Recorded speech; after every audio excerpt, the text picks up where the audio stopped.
গাজার আল নুসেইরাত শরণার্থী শিবিরে অভিযান চালিয়ে হামাসের হাতে আটক 4 জিম্মিকে উদ্ধার করেছে ইসরায়েলের সেনাবাহিনী। নুসেইরাতের 2টি আলাদা স্থান থেকে তাদের উদ্ধার করা হয় বলে জানায় আইডিএফ।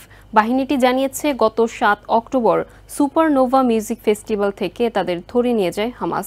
এই অভিযানের সময় 210 প্যালেস্টিনিয়ানকে হত্যা করা হয় বলে জানিয়েছে গাজার স্বাস্থ্য মন্ত্রণালয়। দুঃসাহসী অভিযান চালিয়ে 4 জিম্মিকে উদ্ধার করায় সেনা সদস্যদের স্বাগত জানিয়েছেন ইসরায়েলের প্রধানমন্ত্রী বেঞ্জামিন নেতানিয়াহু।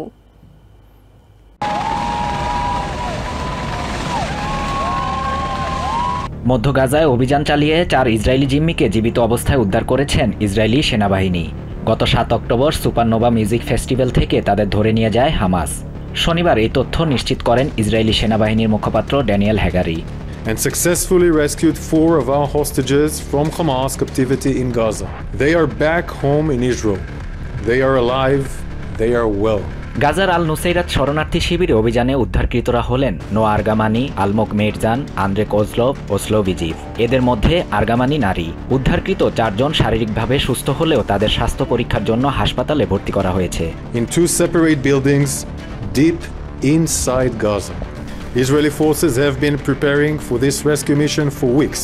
তাদের মুক্তির খবর পেয়ে সেনা সদস্যদের সাধুবাদ জানিয়েছেন ইসরায়েলের প্রধানমন্ত্রী বেঞ্জামিন নেতানিয়াহু। উদ্ধারকৃতদের সাথে দেখা করেন তিনি। সে সময় সবাইকে জড়িয়ে ধরে তাদের স্বাস্থ্যের কথা জানতে চান তিনি। গানের সুরে নেতানিয়াহুকে ধন্যবাদ জানায় উদ্ধার হওয়া 4 জিম্মি ও তাদের পরিবারের সদস্যরা।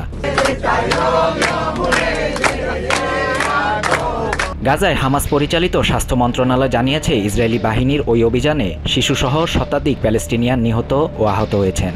আল আকসা হাসপাতালের কর্মীরা আহতদের চিকিৎসার ব্যবস্থা করতে হিমশিম খাচ্ছেন। হতাহত শিশুদের ছবি প্রকাশ করেছে স্বাস্থ্য মন্ত্রণালয়।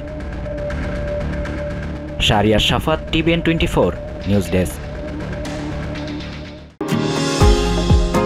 নিউ ইয়র্ক থেকে সম্প্রচারিত TVN 24 টেলিভিশন বিশ্বজুড়ে বাঙালির কণ্ঠস্বর।